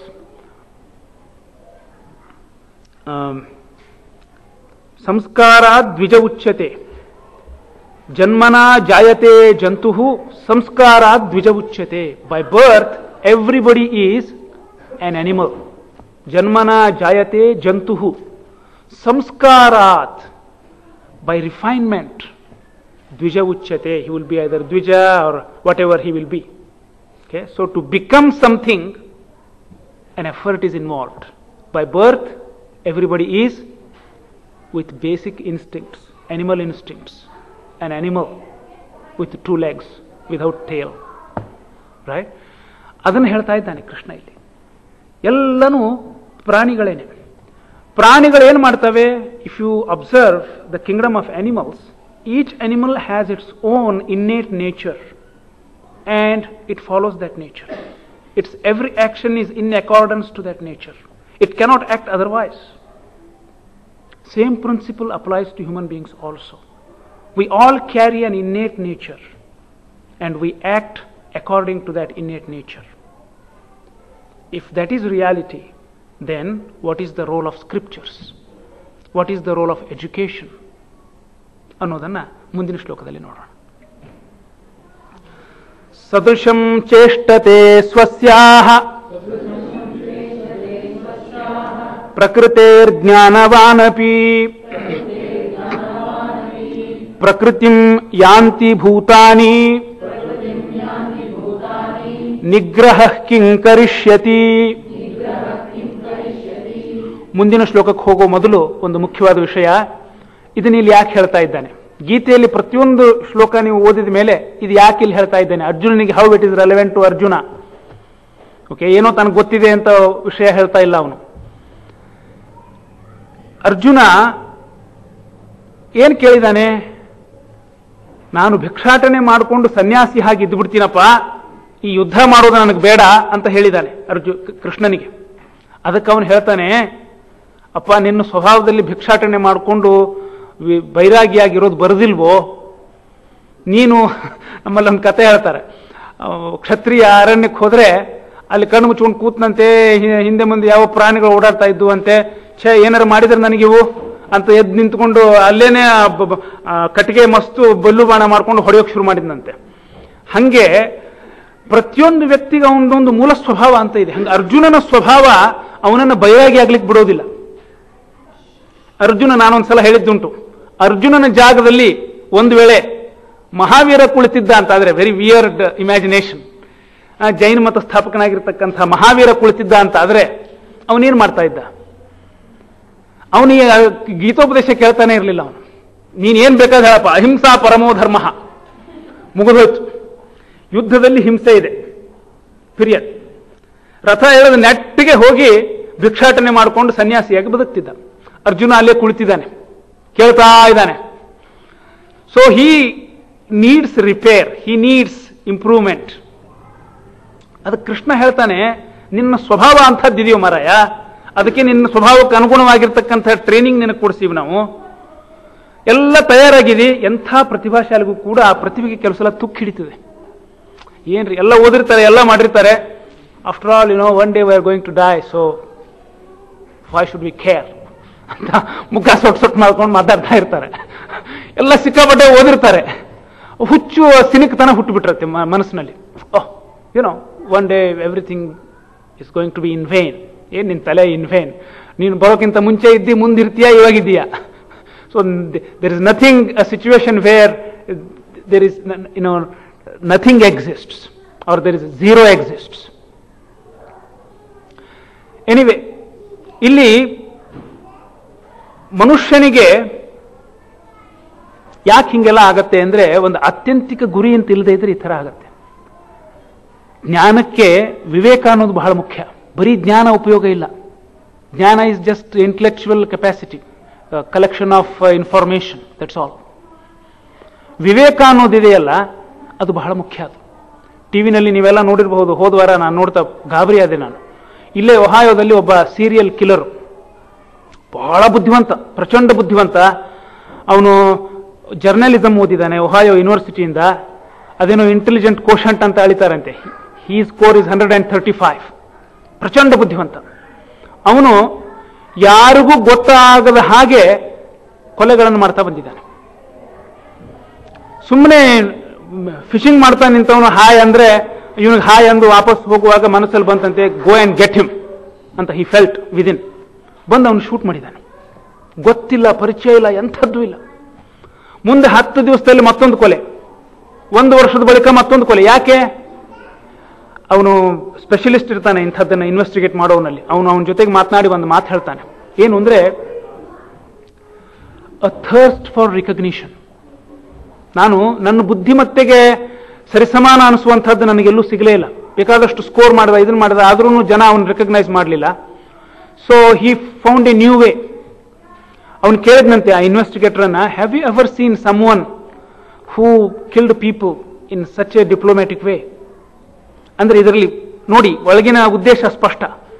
ಜನಗಳಿಗೆ ಗಾಬರಿಗೊಳಿಸಬೇಕು, ಅವರ ಗಮನ ಸೆಳಿಬೇಕು. ಚಿಕ್ಕ ಮಕ್ಕಳು ಮಾಡ್ತಾ ಇರ್ತವೆ ಕೆಲವು ಸಲ, ಮಕ್ಕಳ ತಂದೆ ತಾಯಿ ಗಮನ ಸೆಳೆಯೋದಕ್ಕೋಸ್ಕರ ಏನೇನೋ ಮಾಡ್ತಾ ಇರ್ತವೆ ಪಾಪ. ಅವಕ್ಕೇನಿಲ್ಲ, ಕರೆದ್ಬಿಟ್ಟು ಹಬ್ಬ ಏನೋ ಹೆಂಗ್ ಮಾಡಿಬಿಟ್ಟೆ ಅಂದ್ರೆ ಸಾಕು ನಿಲ್ತವೆ. ಅಷ್ಟು ಬುದ್ಧಿವಂತಿಕೆ ತಂದೆ ತಾಯಿಗಿರಲ್ಲ. ಬೈದು ಹೊಡೆದು ಅಂದು ಅವನನ್ನು ಒಂಚೂರು ಅಪ್ರಿಷಿಯೇಟ್ ಮಾಡಬೇಕು, ಸುಮ್ಮನಾಗ್ತದೆ. ಕೆಲವು ಸಲ ದೊಡ್ಡವರಲ್ಲೂ ಅಂಥದೇ ಪ್ರವೃತ್ತಿ ಇರ್ತದೆ. ಸಭೆ ಮೇಲೆ ಬರಬೇಕು, ಹುಚ್ಚುಚ್ಚ ಕವನ ಬರೋದು ಓದಬೇಕು, ಅಲ್ಲಿ ಅವರಿಂದ ಅಪ್ರಿಸಿಯೇಷನ್ ಅಷ್ಟೇ. ಸಣ್ಣ ಮಕ್ಕಳಲ್ಲಿರೋ ಮನೋಭಾವವೇ ಅದು, ಮತ್ತೊಂದೇನಲ್ಲ. ಅಲ್ಲಿ ಬೆಳೆದಿರೋದೇ ಇಲ್ಲ. ದೊಡ್ಡವರಾದ ಮೇಲೆ ಆ ಅಂಶ, that aspect of personality is not grown ಅಷ್ಟೇನೆ. ಹಂಗೆ ಅದೊಂದು ದೊಡ್ಡ ಪ್ರಾಬ್ಲಮ್ ಅದು. ಅದಕ್ಕೆ ಕೃಷ್ಣ ಹೇಳ್ತಾನೆ, ಪ್ರತಿಯೊಬ್ಬ ವ್ಯಕ್ತಿ ತನ್ನ ದೈಹಿಕ ಶಕ್ತಿಯಾಗಲಿ ಅಥವಾ ಬೌದ್ಧಿಕ ಶಕ್ತಿಯಾಗಲಿ ಅದನ್ನು ಗುರುತಿಸಿಕೊಂಡು he or she has to channelize it properly. ಇಲ್ಲದೆ ಇದ್ರೆ ಅದರಿಂದ ಅನರ್ಥಗಳು ಬಹಳ. ಆ ಶಕ್ತಿ ಎಲ್ಲಾದರೂ ಅದು ವಿನಿಯೋಗ ಆಗಬೇಕಲ್ಲ. ಸದ್ವಿನಿಯೋಗ ಆಗದೆ ಇದ್ರೆ ದುರ್ವಿನಿಯೋಗ ಆಗ್ತದೆ. ಪ್ರಚಂಡವಾದ ಶಕ್ತಿ ಇರ್ತದೆ, ಅದಕ್ಕೆ there is no proper channel to keep it going. ಆವಾಗ ಅದು ವಿಕೃತವಾಗ್ತದೆ. ಅದರಿಂದ ಕೃಷ್ಣ ಹೇಳ್ತಾನೆ, it is extremely important to recognise ಸ್ವಧರ್ಮ. ಸ್ವಧರ್ಮ ಅಂದ್ರೆ ಇಲ್ಲಿ ಮತ್ತೇನಲ್ಲ, ಧರ್ಮ ಅಂದ್ರೆ ಸ್ವಭಾವ ಅಂತ ಅರ್ಥ, ಮೂಲ ಸ್ವಭಾವ. ನಮ್ಮ ಶಕ್ತಿ ಏನು, ನಮ್ಮ ವೀಕ್ನೆಸ್ ಏನು, ಇದನ್ನು ಗುರುತಿಸಿಕೊಂಡು ಆ ಶಕ್ತಿ ಇನ್ನೂ ವಿಕಸಿತ ಆಗೋ ಹಾಗೆ, ನಮಗೂ ಉಪಯೋಗ ಆಗಿ ಸಮಾಜಕ್ಕೂ ಉಪಯೋಗ ಆಗೋ ಹಾಗೆ ಅದಕ್ಕೆ ಸರಿಯಾದ ಮಾರ್ಗವನ್ನು ತೋರಿಸೋದು ಬಹಳ ಮುಖ್ಯ ಅಂತಕ್ಕಂಥ ವಿಷಯವನ್ನ ಇಲ್ಲಿ ತಿಳಿಸ್ತಾ ಇದ್ದಾನೆ. ಮುಂದಿನ ಶ್ಲೋಕ, ಪ್ರಶ್ನೆ ಮರ್ತಿಲ್ಲ, ಪ್ರಶ್ನೆಗೆ ಉತ್ತರವನ್ನ ಈ ಶ್ಲೋಕದಲ್ಲಿ ಹೇಳ್ತಾ ಇದ್ದೇನೆ. ಇಂದ್ರಿಯಸ್ಸಿಂದ್ರಿಯಸ್ಯಾರ್ಥೇ ರಾಗದ್ವೇಷೌ ವ್ಯವಸ್ಥಿತೌ. Verse number 34. ತಯೋರ್ನವಶಮಾಗಚ್ಚೇತ್ ತೌ ಹ್ಯಸ್ಯ ಪರಿಪಂಥಿನೌ.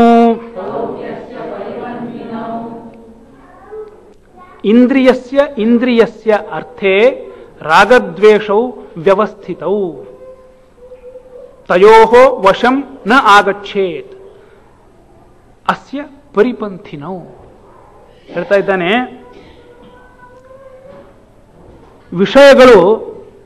ವಿಷಯಗಳು ಅಂತನೋ ಶಬ್ದವನ್ನು ಗೀತೆಯಲ್ಲಿ ಯಾವ ಅರ್ಥದಲ್ಲಿ ಬಳಸ್ತಾರೆ ಅಂದ್ರೆ, ಇಂದ್ರಿಯ ವಿಷಯ. ಇಂದ್ರಿಯ ಅಂದ್ರೆ ಕಣ್ಣು, ವಿಷಯ ಅಂದ್ರೆ ನಾವು ಯಾವ ಪದಾರ್ಥವನ್ನು ನೋಡ್ತೀವೋ ಅದು.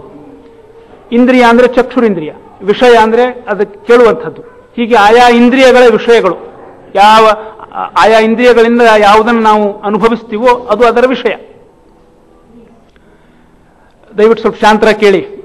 ಫಿಲಾಸಫಿ ಇದು, ಕಥೆಯನ್ನು ನಾವು ಬಹಳ ಆನಂದದಿಂದ ಕೇಳ್ತೀವಿ, ಅದರ ಕಥೆ ಇರೋದು ಫಿಲಾಸಫಿಗೆ. ಆದ್ದರಿಂದ ಫಿಲಾಸಫಿಯತ್ತನೂ ಸ್ವಲ್ಪ ಗಮನ ಕೊಡೋಣ. ಪ್ರಶ್ನೆ ನಾನು ಏನು ಕೇಳಿದ್ದೆ ಆವಾಗ ಅಂದ್ರೆ, ಪ್ರತಿಯೊಬ್ಬನೂ ಕೂಡ ಅವನವನ ಸ್ವಭಾವಕ್ಕೆ ಅನುಗುಣವಾಗಿಯೇ ಇರೋದಾದರೆ ಜ್ಞಾನದ ರೋಲ್ ಏನು ಅನ್ನೋ ಪ್ರಶ್ನೆ ಕೇಳಿದ್ವಿ ನಾವು. ಅದಕ್ಕೆ ಉತ್ತರವನ್ನು ಇಲ್ಲಿ ಹೇಳ್ತಾ ಇದ್ದಾರೆ. ನೋಡಪ್ಪ, ಇಂದ್ರಿಯ ಮತ್ತು ವಿಷಯ ಇವುಗಳ ಸಂಬಂಧನೇ ಜೀವನ, ಹೌದಾನೆ? ಪಂಚ ಇಂದ್ರಿಯಗಳಿದೆ. ಆ ಪಂಚ ಇಂದ್ರಿಯಗಳಿಗೆ ಯೋಗ್ಯ ಅನಿಸುವಂಥ ಅಥವಾ ಅಯೋಗ್ಯ ಅನಿಸುವಂತಹ ವಿಷಯಗಳಿದೆ. Objects, sensual objects and senses. Okay, so there is a relationship established between senses and sense objects. ಹೌದಾ? ಇದರಲ್ಲಿ ಒಂದು ತಿಳ್ಕೊಳ್ಬೇಕಾದ ವಿಷಯ ಇದೆ ಅಂತ ಹೇಳ್ತಾನೆ ಕೃಷ್ಣ. ವಿಷಯಗಳು ನಮಗೆ ಸುಖ ದುಃಖವನ್ನು ಉಂಟು ಮಾಡ್ತವೆ. ಆ ವಿಷಯಗಳು ತಾವಾಗಿಯೇ ಬಂದು ನಮ್ಮ ಮನಸ್ಸಿನಲ್ಲಿ ಕೂಡೋದಿಲ್ಲ. ವಿಷಯಗಳನ್ನ ನಮ್ಮ ಇಚ್ಛೆಯಿಂದ ನಾವು ಮನಸ್ಸಿನಲ್ಲಿ ಕೂಡಿಸ್ಕೊಳ್ತೀವಿ. ಇನ್ನು in other words, mind does not have its own subject. ಅದಕ್ಕೆ ತನ್ನದೇ ಆದ ಒಂದು ವಿಷಯ ಅಂತ ಇಲ್ಲ. ಪದೇ ಪದೇ ಬರುತ್ತಿದ್ದು ಪತಂಜಲಿ ಯೋಗ ಸೂತ್ರದಲ್ಲೂ ಈ ವಿಷಯ ಹೇಳ್ತಾನೆ ಪತಂಜಲಿ. ಇಲ್ಲಿ ಅದನ್ನು ಕೃಷ್ಣನು ಪ್ರಸ್ತಾಪ ಮಾಡ್ತಾ ಇದ್ದಾನೆ. ಕೃಷ್ಣ ಹೇಳಿದ್ದನ್ನು ಪತಂಜಲಿ ಹೇಳ್ತಾನೆ. ಮನಸ್ಸಿಗೆ ತನ್ನದೇ ಆದ ವಿಷಯ ಅಂತಿಲ್ಲ. ನಾವು ವಿಷಯವನ್ನು ಇಂಟ್ರೊಡ್ಯೂಸ್ ಮಾಡ್ತೀವಿ ಮೊದಲು, ಆಮೇಲೆ ಅದು ಬೃಹದಾಕಾರವಾಗಿ ಬೆಳೆಯುತ್ತೆ. ಯೋಗಸೂತ್ರದಲ್ಲಿ ಬಹಳ ಸುಂದರವಾದ ದೃಷ್ಟಾಂತ ಕೊಡ್ತಾರೆ ಅದಕ್ಕೆ. ಪ್ರಶಾಂತವಾಗಿರೋ ಸರೋವರದಲ್ಲಿ ಒಂದು ಸಣ್ಣ ಕಲ್ಲು ಒಗಿತೀವಿ ಮಧ್ಯೆ, ಒಗೆದ್ರೆ ಇಟ್ ಕ್ರಿಯೇಟ್ಸ್ ರಿಪಲ್ಸ್. ಮೊದಲು ಇಷ್ಟೇ ಇರುತ್ತೆ, ಚಿಕ್ಕದಿರುತ್ತೆ, ಆ ಕಲ್ಲಿನ ಸುತ್ತಮುತ್ತಲು ದೊಡ್ಡದಾಗತ್ತೆ ದೊಡ್ಡದಾಗತ್ತೆ ದೊಡ್ಡದಾಗತ್ತೆ, ಸ್ವಲ್ಪ ಹೊತ್ತಿಗೆ ಇಡೀ ಸರೋವರವನ್ನು ಆವರಿಸ್ಬಿಡುತ್ತೆ. That is exactly thoughts work in our mind. ಸಣ್ಣ ವಿಚಾರ, ನಾನು ಚಿಕ್ಕವನಿದ್ದಾಗ ಸ್ಕೂಲ್ನಲ್ಲಿ ನನಗೆ ಅವ್ನು ಹಿಂಗೆ ಮಾಡ್ಬಿಟ್ಟ ಟೀಚರು, ಅಥವಾ ನನ್ನ ಫ್ರೆಂಡ್ ಹಿಂಗೆ ಮಾಡಿದ್ರು, ಸುಮ್ಮನೆ ಆರಾಮಾಗಿ ಕೂತಿರ್ತೀವಿ, ಒಳ್ಳೆ ತಂಗಾಳಿ ಒಳ್ಳೆ ಬಟ್ಟೆ ಹಾಕೊಂಡು ಈಗ ಚೆನ್ನಾಗಿದ್ದೀವಿ, ಏನು ತೊಂದರೆ ಇಲ್ಲ, ಎಲ್ಲವೂ ಸರಿಯಾಗಿದೆ, everything is very pleasant. One thought enters your mind. ಹಂಗಾಯ್ತು, ನಮ್ಮ ಅತ್ತೆ ನನಗೆ ಹಂಗೆ ಅಂದ್ಬಿಟ್ಲು ಇಂಡಿಯಾದಲ್ಲಿದ್ದಾಗ, ಮಾವನವ್ರು ಹಿಂಗೆ ಅಂದ್ಬಿಟ್ರು, ಮೈದನ ಹಿಂಗಂದ, ನಾದ್ನಿ ಹಿಂಗಂದ್ಲು, ಫ್ರೆಂಡ್ಸು ಹಿಂಗಂದ್ರು, ನನ್ನ ವರ್ಕ್ ಪ್ಲೇಸ್ನಲ್ಲಿ ಇಂಡಿಯಾದಲ್ಲಿ ಹಿ ಇನ್ಸಲ್ಟೆಡ್ ಮೀ, ಸಾಕು ಏನೋ ಒಂದು ಸಾಕು. ಅಥವಾ ಇಲ್ಲೇನೆ ನನ್ನ ಮೇಲ್ನವನು ಕೆಳಗಿನವನು ನನಗೆ ಅನ್ಯಾಯ ಮಾಡಿದ, ಯಾವುದೋ ಒಂದು ಸಿಲ್ಲಿ ಥಾಟ್ ಒಳಗೆ ಬರುತ್ತದು. ಒಳಗೆ ಬಂತು ಅಂತಾದ್ರೆ ಆ ಒಳಗಿನ ಪ್ರಪಂಚ ಬೇರೆನೇ ನಿರ್ಮಾಣ ಆಯ್ತಲ್ಲಿ. ಹೊರಗಿನ none of the outside things matter. ಭವ್ಯವಾದ ಬಂಗ್ಲೆ, ಕಾರು, ಒಳ್ಳೆ ಮೆತ್ತಗಿಂದು ಸೋಫಾ, ಏರ್ ಕಂಡೀಷನ್ನು ಅಥವಾ cooler, none of that matters. That thought rules you, it dictates. For the next few moments you are a slave of that thought. ಏನು ಮಾಡುತ್ತದು? ಹಿಂಡಿ ಹಿಪ್ಪೆ ಮಾಡಿಬಿಡುತ್ತೆ. ಕುಳಿತಲ್ಲೇ ಮನುಷ್ಯ ಕೆಂಪಗಾಗ್ಬಿಟ್ಟಿರ್ತಾನೆ. ಯಾರು ಮುಷ್ಟಿ ಬಿಗಿದ್ರೆ, ಯಾರು ಎದ್ದು ಶತಪಥ ಹಾಕ್ಲಿಕ್ಕೆ ಅಡ್ಡಾಡಿ ಶುರು ಮಾಡಿದ್ರೆ ಯಾಕೆ ಹಿಂಗಾಗತ್ತೆ? ಕೃಷ್ಣ ಹೇಳ್ತಾನೆ, ತೌಹ್ಯಸ್ಯ ಪರಿಪಂಥಿನೋ. ಅಪ್ಪ, ಆ ಯೋಚನೆ ನಿನ್ನ ವಿಕಾಸಕ್ಕೆ ಅನುಪಯುಕ್ತ ಅನಿಸಿದರೆ, ಮನೆಯೊಳಗೆ ಬಂದು ಶತ್ರುವನ್ನು ಹೆಂಗೆ ಎಲ್ಲ ಪ್ರಯತ್ನ ಮಾಡಿ ನೀನು ಓಡಿಸ್ತೀಯೋ ಹಂಗೆ ತಲೆಯಿಂದ ಅದನ್ನು ಓಡಿಸೋ, ಅದನ್ನು ಶತ್ರು ಅಂತ ಭಾವಿಸೋದನ್ನು. It's not an ordinary thing. ಪರಿಪಂಥಿ ಅನ್ನೋ ಶಬ್ದ ಉಪಯೋಗಿಸ್ತಾನೆ. ತೌಹ್ಯಸ್ಯ ಪರಿಪಂಥಿನೌ, kick it from your head. ಎದ್ ನಿಂದ್ರು ಓಡಾಡಬೇಕಾದ್ರೆ, do anything that it takes to drive that thought out of your mind.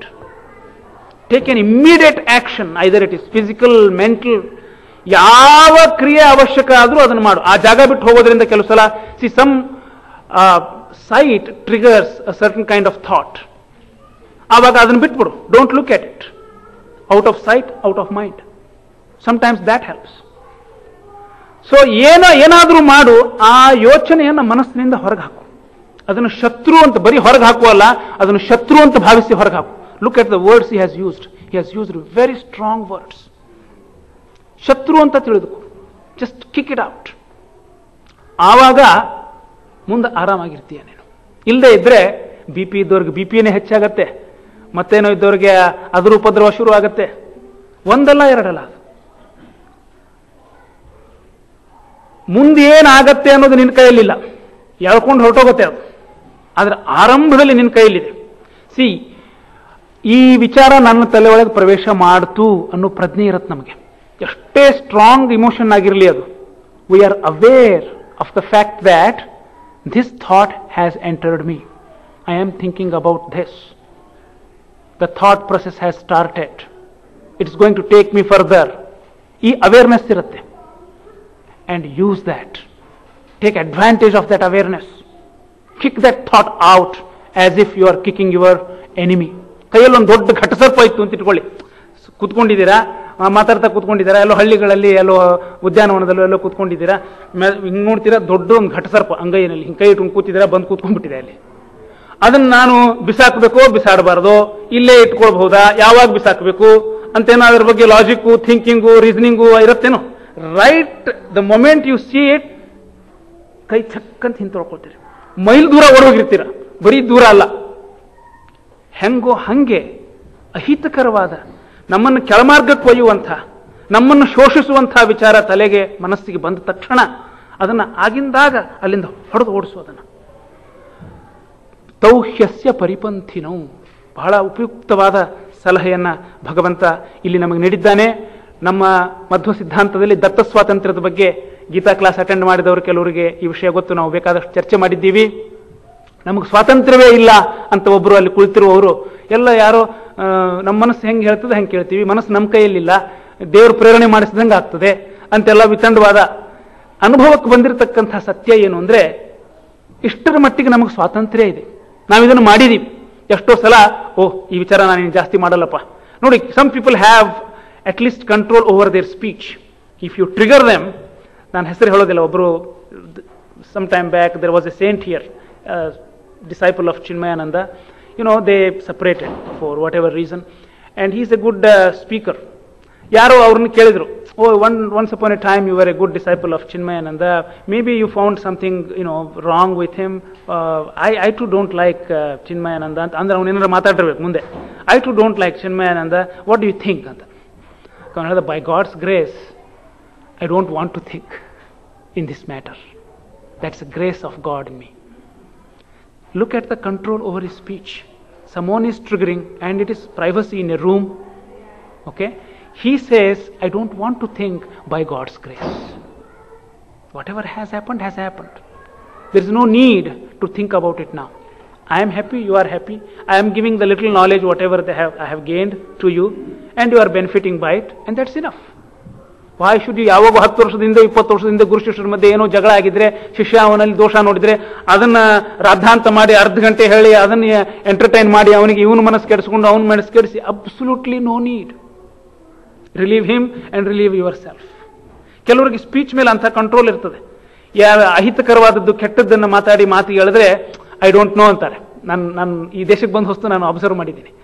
ಕೆಲವ್ರಿಗೆ ಏನಾಗ್ಬಿಡುತ್ತೆ ಅಂದ್ರೆ, ಮಾತನಾಡಬಾರದು ಅನ್ಕೊಂಡಿರೋ ವಿಷಯಗಳನ್ನ ಯಾರಾದ್ರೂ ಕೇಳಿದ್ರೆ ಸಂದಿಗ್ಧ, ಮಾತನಾಡದೇ ಇದ್ರೆ ಹೊರಟು ಅನಿಸ್ಬಿಡತ್ತೆ. ಕೇಳಿದ್ದಾರೆ, ಏನಾದ್ರು ಮಾತಾಡ್ಬೇಕಪ್ಪ, ಮಾತಾಡದಿದ್ರೆ ಜಂಬ ನೋಡು ಅಂತಾರೆ. ಮಾತಾಡಿದ್ರೆ ನಮಗೆ ತೊಂದರೆ, we don't want to talk about it. ಏನ್ ಮಾಡೋದು? ಆವಾಗ ಈ ದೇಶಕ್ಕೆ ನಾನು ಬಂದಾಗ ಹೊಸದಾಗಿ ಒಬ್ರು ಹೇಳಿದ್ರು, ಐ ಡೋಂಟ್ ನೋ, ಅಂದ್ರೆ as if innocent, doesn't know enough to talk about that matter ಅನ್ನುವಂಥದ್ದು. That's good. ಏನಾರ ಅನ್ಕೊಳ್ಳಿ, ದಡ್ಡ ಅನ್ಕೊಳ್ಳಿ ಬೇಕಾದ್ರೆ ಆ ವಿಷಯದಲ್ಲಿ, ಪರವಾಗಿಲ್ಲ.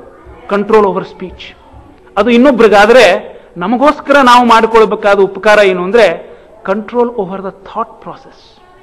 ಹೆಂಗೆ ಮಾತಿನ ಮೇಲೆ ಕಂಟ್ರೋಲ್ ಮಾಡ್ತೀವೋ ಹೊರಗಿನ ಸಮಾಜದಲ್ಲಿ, ಹಂಗೆ ಒಳಗಿನ ಜಗತ್ತಿನಲ್ಲಿ, ನಮ್ಮ ಮಾನಸಿಕ ಜಗತ್ತಿನಲ್ಲಿ, ನಮ್ಮ ಮನಸ್ಸಿನಲ್ಲಿ ಹರಿಯಬಹುದಾದ ಇಮೋಷನ್ಸ್ ಮೇಲೆ ನಮಗೆ ಆಗಿಂದಾಗ, if you can put a checkpoint right there and then we save ourselves from lot of trouble. ಅದನ್ನ ಇಲ್ಲಿ ಹೇಳ್ತಾ ಇದ್ದಾನೆ. ಆದ್ದರಿಂದ ಪ್ರಶ್ನೆಗೇನು ಉತ್ತರ? ನಿಗ್ರಹ ಕಿಂಕರಿಷ್ಯತಿ ಅಂದ್ರೆ ಕೃಷ್ಣ ಹೇಳ್ತಾನೆ, ನೋಡಪ್ಪ, ಬಹುತೇಕ ಜನ ಜಗತ್ತಿನಲ್ಲಿ ಪ್ರಾಣಿಗಳಾಗಿ ಬದುಕ್ತಾರೆ. It is an unpleasant reality. Okay, ಪ್ರಕೃತಿಂ ಯಾಂತಿ ಭೂತಾನಿ. Majority of people live like beings, ಜಂತು. ರಿಫೈನ್ಮೆಂಟ್ ಬಹಳ ಕಡಿಮೆ ಆಗಿ ಹೋಗ್ತದೆ ಇಡೀ ಜೀವನದ ಅವಧಿಯಲ್ಲಿ ಕೂಡ. ಆದರೆ ಕೆಲವರು ಮಾತ್ರ they stop and think, am I blindly following something? Where it leads me to? What am I doing? Why am I doing? ಅಂತ ಅದನ್ನು ಯೋಚನೆ ಮಾಡಿ ವಿಚಾರದಿಂದ, ವಿವೇಚನೆಯಿಂದ ತನ್ನ ಕ್ರಿಯೆಯನ್ನು ಶುದ್ಧಗೊಳಿಸಿ ಆಮೇಲೆ ಅದನ್ನು ಅನುಸರಿಸ್ತಾನೆ. ಅಂಥವನಿಗೆ ಜ್ಞಾನದ ಉಪಯೋಗ ಆಗ್ತದೆ. ಉಳಿದವರಿಗೆ ಜ್ಞಾನದ ಉಪಯೋಗ ಆಗೋದಿಲ್ಲ. ಉಪನ್ಯಾಸದಲ್ಲಿ ಕೊಟೇಶನ್ ಹೇಳಿಕ್ಕೆ ಆಗ್ತದೆ, ದೊಡ್ಡದು ಕೊಟೇಶನ್ ಹೇಳಿಕ್ಕೆ ಅದು ಉಪಯೋಗ ಆಗ್ತದೆ ಅಷ್ಟೇ. ಅವನಿಗೆ ಸ್ವಂತಕ್ಕೆ ಏನೂ ಉಪಯೋಗ ಆಗೋದಿಲ್ಲ. ಜ್ಞಾನವಾನಪಿ, ಜ್ಞಾನಿಯಾದರೂ ಕೂಡ ಮನುಷ್ಯ ಪ್ರಕೃತಿಂ ಯಾಂತಿ, ಅವನ ಸ್ವಭಾವ ಅಂತ ಏನಿದೆ, ಆ ಪ್ರಾಣಿ ಸಹಜವಾದ ಸ್ವಭಾವ, ಅದನ್ನೇ ಅನುಸರಿಸಿಕೊಂಡು ಬದುಕ್ತಾನೆ ಅವನು ಇಡೀ ಜೀವನ. ಅದನ್ನ ಕಲಿತಿದ್ದನ್ನ ತನ್ನ ವಿವೇಚನೆಗೆ ಒಳಪಡಿಸಿ ತನ್ನ ಚಟುವಟಿಕೆಯನ್ನ, ತನ್ನ ಕ್ರಿಯೆಗಳನ್ನು ಶುದ್ಧಗೊಳಿಸಿಕೊಂಡ್ರೆ ಆವಾಗ ಆ ಜ್ಞಾನದ್ದು ಏನಾದರೂ ಉಪಯೋಗ ಆಗುತ್ತೆ. ಇಲ್ಲದೆ ಇದ್ರೆ ನಿಗ್ರಹ ಕಿಂಕರಿಷ್ಯತಿ. ನಿಗ್ರಹ ಅನ್ನೋದು ಏನಾಗಲ್ಲ. ಮಿಥ್ಯಾಚಾರಸ್ಸ ಉಚ್ಯತೆ ಅಂತ ಇನ್ನೊಂದು ಕಡೆ ಕೃಷ್ಣ ಹೇಳ್ತಾನೆ. ಬರೀ ಕಾವಿ ಬಟ್ಟೆ ಉಟ್ಕೊಂಡು ದೊಡ್ಡ ದೊಡ್ಡ ಶಾಸ್ತ್ರದ ಮಾತುಗಳನ್ನು ಆಡ್ಕೊಂಡು, ಭಸ್ಮನೋ ಅಂಗಾರಕ್ಷತೆನೋ ಪೆಪ್ಪರ್ಮುಂಟೋ ಏನೋ ಇಟ್ಕೊಂಡು ಅಡ್ಡಾಡಿದ್ರೆ ಅದು ಧಾರ್ಮಿಕತೆ ಅಲ್ಲ. ಅದು religion, if at all has A place, it has place in the heart of a devotee, nowhere else. Everything else is an aid. It just can help you. ಮನಸ್ಸಿನಲ್ಲಿ ಆ ಧಾರ್ಮಿಕತೆ ಹುಟ್ಟದೇ ಇದ್ರೆ ಉಳಿದ ಎಲ್ಲಾ ಕ್ರಿಯೆಗಳು ವ್ಯರ್ಥ. ಅನೇಕ ಶಾಸ್ತ್ರ ಗ್ರಂಥಗಳಲ್ಲಿ ಇದನ್ನು ಪದೇ ಪದೇ ಒತ್ತಿ ಹೇಳಿದ್ದಾರೆ. ಆದ್ದರಿಂದ ಇಲ್ಲಿ ಕೃಷ್ಣ ನಿಜವಾದ ಆಗ ಬಯಸುವವ ತನ್ನ ಮನಸ್ಸಿನ ಮೇಲೆ ಒಳ್ಳೆ ನಿಗ್ರಹವುಳ್ಳವನಾಗಿರ್ತಾನೆ. And this is the way to control ಅನ್ನೋದನ್ನು ಇಲ್ಲಿ ಹೇಳ್ತಾ ಇದ್ದಾನೆ.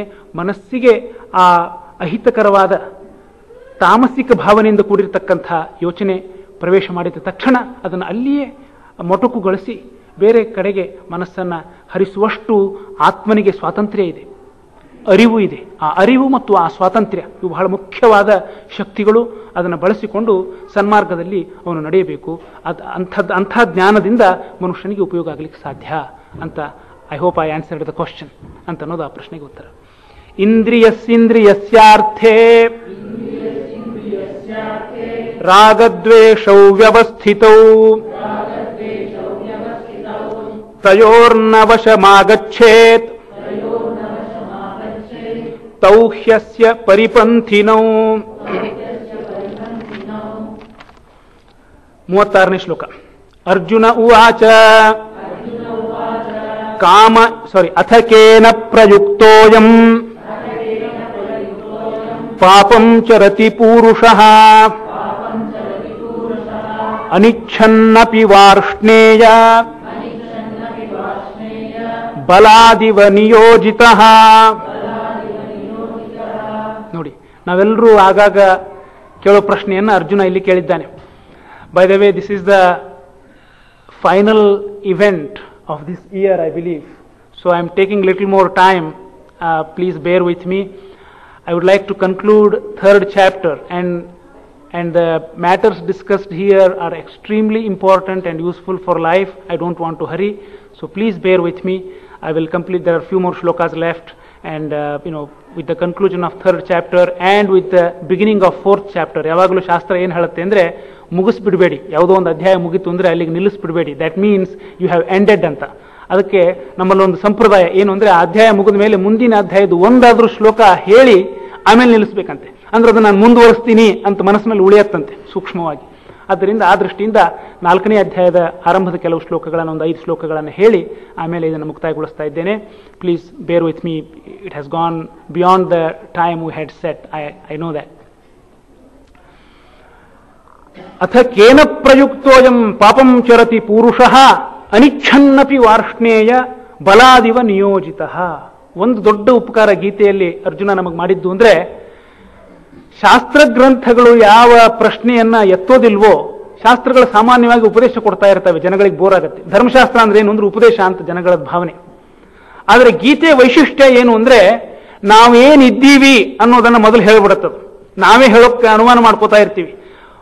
ಹೂ can say that I am an animal? ನಮ್ಗೆ ಹೇಳೋಕೆ ಸಂಕೋಚ ಆಗತ್ತೆ. ಅವ್ರು ಹೇಳ್ಬಿಡ್ತಾರೆ ಎಲ್ರಿಗೋಸ್ಕರ, all human beings are basically animals ಅಂತ. ಒಪ್ಪದೇ ಇರಿ, ಅದು ನಿಮಗೆ ಬಿಟ್ಟಿದ್ದು. ಅಂದ್ರೆ ಜೀವನಕ್ಕೆ ಸಂಬಂಧಿಸಿದ ಕೆಲವು ಕಠೋರ ಸತ್ಯಗಳನ್ನ ಬಹಳ ಸ್ಪಷ್ಟವಾಗಿ ಗೀತೆ ನಮ್ಮ ಮುಂದಿಡುತ್ತೆ. ನಾವು ಹೆಂಗಿದ್ದೀವಿ, ಜೀವನ ಹೆಂಗಿದೆ, ಮತ್ತೆ ಏನು ಮಾಡಬಹುದು ಅದಕ್ಕೆ ಅನ್ನೋದನ್ನ ಮುಂದೆ ವಿಚಾರ ಮಾಡ್ತಾರೆ. ಕೃಷ್ಣ ಇಲ್ಲಿ ಕೇಳ್ತಾ ಇದ್ದಾನೆ, ಇನ್ನೊಂದು ಮಹತ್ವದ ಪ್ರಶ್ನೆಯನ್ನು ಕೃಷ್ಣ ಕೇಳ್ತಾ ಇದ್ದಾನೆ. ಅರ್ಜುನ ಕೇಳ್ತಾ ಇದ್ದಾನೆ ಕೃಷ್ಣನಿಗೆ, ಕೇನ ಪ್ರಯುಕ್ತೋಯಂ, ಈಗೆಲ್ಲ ನಾವು ಪಾಪ ಮಾಡ್ತೀವಲ್ಲಪ್ಪ, ಈ ಪಾಪ ಮಾಡೋದಕ್ಕೆ ಮನಸ್ಸಿನೊಳಗಡೆ ಒಂದು ಪ್ರೇರಣೆ ಸಿಗುತ್ತೆ, ಹಿಂಗ್ ಮಾಡು ಅಂತ. ಜಾನಾತಿ ಇಚ್ಛತಿ ಯತತೆ ಅಂತ we all know the process. ಹಿಂದೆ ಒಂದ್ಸಲ ಹೇಳಿದ್ದೆ ನಾನು. All activities have these 3 steps behind. Before an action takes place, ಏನಾಗುತ್ತೆ? ಯತತೆ, one makes effort, then the action takes place. ಯತತೆ, ಅದಕ್ಕಿಂತ ಮೊದಲು ಏನಾಗುತ್ತೆ? ಇಚ್ಛತಿ, there is a desire to take the action. ಅದಕ್ಕಿಂತ ಮೊದಲು ಏನಾಗುತ್ತೆ? ಜಾನಾತಿ, he understands, and then the desire takes place. So ಬಹಳ ಒಂದು gross example ತಗೋಣ. ಏನಪ್ಪ, ಏನೋ ಒಂದು ದೋಸೆ ತಿನ್ನಬೇಕು ಅಂತ ಆಸೆ ಆಯಿತು ಅಂತ ಇಟ್ಕೊಳ್ಳೋಣ, ಮಿರ್ಚಿ ತಿನ್ನಬೇಕು ಅಂತ ಆಸೆ ಆಯಿತು ಅಂತ ಇಟ್ಕೊಳ್ಳೋಣ. ಆ ದೋಸೆ ಅಂದ್ರೆ ಏನು, ಮಿರ್ಚಿ ಅಂದ್ರೆ ಏನು ಅನ್ನೋದ್ರ ಜ್ಞಾನ ಇರಬೇಕು ನಮಗೆ. I am taking very gross examples because that way the mind pays attention to that. ಅದನ್ನು ತಿನ್ನಬೇಕು ಅಂತ ನಮಗೆ ಇಚ್ಛೆ ಆದಾಗ, ಇಚ್ಛೆ ಆಗಬೇಕಾದ್ರೆ ಆ ವಿಷಯದ ಜ್ಞಾನ ಇರಬೇಕು ನಮಗೆ ಮೊದಲು, ಜಾನಾತಿ. ಆಮೇಲೆ ಇಚ್ಛೆ ಹುಟ್ಟತ್ತೆ, ಅದು ನನಗೆ ಬೇಕು ಅಂತ, ಇಚ್ಛತಿ. ಆಮೇಲೆ ಏನಾಗತ್ತೆ? ಯತತೆ, ಕಾರ್ ಹಿಡ್ಕೊಂಡು ಎಲ್ಲೋ ಹೋಗ್ತೀವಿ, ಹೋಟ್ಲಿಗೋ ಪಟ್ಲಿಗೋ, ಇಲ್ಲದೆ ಇದ್ರೆ ಮನೇಲಿ ಮಾಡ್ತೀವಿ, ಏನು ಆ ಕಾಲಕ್ಕೆ ಬುದ್ಧಿ ಕೊಡ್ತಾನೋ ಹಂಗಂಗೆ ಮಾಡ್ತೀವಿ. ಅಂತೂ ಜಾನಾತಿ, ಇಚ್ಛತಿ, ಯತತೆ. ಯಾವ ಕ್ರಿಯೆಯನ್ನು ನೀವು ನೋಡಿದರೂ ಕೂಡ ಆ ಕ್ರಿಯೆ ಹಿಂದೆ ಈ 3 ಹಂತಗಳು ಇದ್ದೇ ಇದೆ. There is no exception. ಹೌದಾ? ಮೂಲದಲ್ಲಿ ಜ್ಞಾನ ಇದೆ, ಆಮೇಲೆ ಇಚ್ಛೆ, ಆಮೇಲೆ ಕ್ರಿಯೆ. ಪಾಪದ ಕೆಲಸ ಮಾಡುವವನಿಗೆ ಆ ಪಾಪದ ಕೆಲಸ ಮಾಡೋದರ ಬಗ್ಗೆ ತಿಳುವಳಿಕೆ ಇರುತ್ತೆ, ಇಚ್ಛೆ ಹುಟ್ಟತ್ತೆ, ಆಮೇಲೆ ಪ್ರಯತ್ನ ಮಾಡ್ತಾನೆ. ಈ ಜ್ಞಾನ, ಇಚ್ಛಾ, ಪ್ರಯತ್ನ ಇದೆಲ್ಲದರ ಹಿಂದೆ ಏನಿದೆ? What is the source of all these three ಅಂತ ಕೇಳ್ತಾನೆ ಅರ್ಜುನ. ಪಾಪ ಹೆಂಗ್ ಮಾಡ್ತಾನೆ ಮನುಷ್ಯ? ಅಥ ಕೇನ ಪ್ರಯುಕ್ತ, ಯಾರಿಂದ ಪ್ರೇರಿತನಾಗಿ ಅಥವಾ ಯಾವುದರಿಂದ ಪ್ರೇರಿತನಾಗಿ ಪಾಪಂ ಚರತಿ ಪೂರುಷಃ. ಪೂರುಷಃ ಪಾಪಂ ಚರತಿ. ಪುರುಷ ಅಂದ್ರೆ ಬರೀ ಪುರುಷರು ಅಂತ ಇಟ್ಕೋಬೇಡಿ. ಗೀತೆಯಲ್ಲಿ ಪುರಿ ಶೇತೆ ಇತಿ ಅಂದ್ರೆ ಬರೀ ಪುರುಷರು ಪಾಪ ಮಾಡ್ತಾರೆ. ಗೀತೆಯಲ್ಲಿ ನಮ್ಮನ್ನ ಬಹಳ ಚೆನ್ನಾಗಿ ಕೃಷ್ಣ ನಮ್ಮನ್ನು ತಿಳ್ಕೊಂಡಿದ್ದಾನಪ್ಪ, ಸ್ತ್ರೀಯರು ಪಾಪ ಮಾಡೋದೇ ಇಲ್ಲ, ಅದಕ್ಕೆ ಪಾಪಂ ಚರತಿ ಪುರುಷಃ ಅಂತ ನೋಡಿ ಎಷ್ಟು ಕ್ಲಿಯರ್ ಆಗಿ ಹೇಳಿದ್ದಾನೆ. ಪುರುಷರು ಪಾಪ ಹೆಂಗ್ ಮಾಡ್ತಾರೆ ಅಂತ ಕೇಳ್ಬಿಟ್ಟಿದ್ದಾನೆ. So we are out of that category. ಹಂಗಲ್ಲ, ಪುರುಷ ಅಂದ್ರೆ ಪುರಿ ಶೇತೆ ಇತಿ ಪುರುಷಃ. ಪುರ ಅಂದ್ರೆ ಈ ಪಟ್ಟಣ, ಇದು ದೇಹ ಅನ್ನೋ ಒಂದು ಪಟ್ಟಣ, ಇದರಲ್ಲಿ ಶೇತೆ, ಇದು ನಂದೇ, ಇದು ಕಾಯಂ ಇಲ್ಲೇ ಇರ್ತೀನಿ ಅಂತ ಮನೆ ಅಂತ ಮಾಡ್ಕೊಂಡು ಅಲ್ಲಿರ್ತಾನಂತೆ ಅವನ ಜೀವ. ಆದ್ದರಿಂದ ಪುರುಷ. ಈ ಪುರದಲ್ಲಿರೋರೆಲ್ಲ ಪುರುಷರು, ಆದ್ದರಿಂದ ಸ್ತ್ರೀಯರು ಪುರುಷರು ಎಲ್ಲರೂ ಪುರುಷರೇನೆ ಗೀತೆಯ ಅರ್ಥದಲ್ಲಿ. ಕೇನ ಪ್ರಯುಕ್ತ ಪಾಪಂ ಚರತಿ, ಯಾರಿಂದ ಪ್ರೇರಿತನಾಗಿ ಈ ಪುರುಷ ಪಾಪವನ್ನು ಮಾಡ್ತಾನೆ ಅಂತ ಕೇಳ್ತಾನೆ ಅರ್ಜುನ. ಮತ್ ಮುಂದೆ ನೋಡಿ ಎಂಥ ಮಾತು ಹೇಳ್ತಾನೆ. ಅನಿಚ್ಛನ್ನಪಿ ವಾರ್ಷ್ಣೇಯ ಬಲಾದಿವ ನಿಯೋಜಿತ. ಅನಿಚ್ಛನ್ನಪಿ, ಇಚ್ಛೆ ಇಲ್ಲದೆ ಇದ್ರೂ ಕೂಡ ವಾರ್ಷ್ಣೇಯ ಅಂತ ಕೃಷ್ಣನಿಗೆ ಸಂಬೋಧನ ಅದು. ವೃಷ್ಣಿ ಕುಲದಲ್ಲಿ ಹುಟ್ಟಿದವ ಏ ವಾರ್ಷ್ಣೇಯ ಅಂತ ಸಂಬೋಧನೆ ಅಷ್ಟೇ ಅದು. ಅನಿಚ್ಛನ್ನಪಿ ಬಲಾದಿವ ನಿಯೋಜಿತ. ಇಚ್ಛೆ ಇರೋದೇ ಇಲ್ಲ ಎಷ್ಟೋ ಸಲ ಪಾಪದ ಕೆಲಸ ಮಾಡೋಕೆ ಅವನಿಗೆ. ತಪ್ಪದ್ದು, ಕೆಟ್ಟದ್ದು, ತಪ್ಪದ್ದು, ಇನ್ನೊಬ್ರಿಗೆ ಹಿಂಸಿಸುವಂಥದ್ದು, ನೋವು ಕೊಡುವಂಥದ್ದು ಅಂಥದನ್ನು ಮಾಡ್ಲಿಕ್ಕೆ ಅವನಿಗೆ ಇಚ್ಛೆ ಇರಲ್ಲ. ಅವನಿಗೆ ಒಳ್ಳೆಯವನು ಪಾಪ ಅವನು. ಆದ್ರೂ ಬಲಾದಿವ, he does it as if he is forced by somebody, some force, some unknown thing, whatever it is. Baladiva niyojitaha, as if he is engaged by force in that sinful activity. And what is it that triggers him? ಕೇನ ಪ್ರಯುಕ್ತಃ ಪಾಪಂ ಚರತಿ, ಯಾರಿಂದ ಪ್ರೇರಿತನಾಗಿ ಮನುಷ್ಯ ಪಾಪ ಮಾಡ್ತಾನೆ. ಇಚ್ಛೆ ಇಲ್ಲದೆ ಇದ್ರೂ ಕೆಲವು ಸಲ ಪಾಪ ಮಾಡ್ತಾನೆ. ಒಳ್ಳೆದನ್ನು ಮಾಡಬೇಕು ಅಂತ ಹೋಗಿರ್ತೀವಿ, ಕೆಟ್ಟದ್ದಾಗ್ಬಿಡುತ್ತೆ. ನಮಗೆ ತಿಳಿದೇನೆ ಯಾಕೆ ಹಿಂಗಾಗತ್ತೆ ಅಂತ ಕೇಳ್ತಾನೆ. ಅಥ ಕೇನ ಪ್ರಯುಕ್ತೋಯಂ ಪಾಪಂ ಚರತಿ ಪೂರುಷಃ ಅನಿಚ್ಛನ್ನಪಿ ವಾರ್ಷ್ಣೇಯ ಬಲಾದಿವ ನಿಯೋಜಿತಃ. 37 ಶ್ರೀ ಭಗವಾನ್ ಉವಾಚ. Krishna answers that question. ಕಾಮ ಏಷಃ ಕ್ರೋಧ ಏಷಃ ರಜೋಗುಣ ಸಮುದ್ಭವಃ ಮಹಾಶನೋ ಮಹಾಪಾಪ್ಮಾ ವಿದ್ಯೇನ ಮಿಹ ವೈರಿಣಂ. ಹೇಳ್ತಾನೆ ನೋಡ,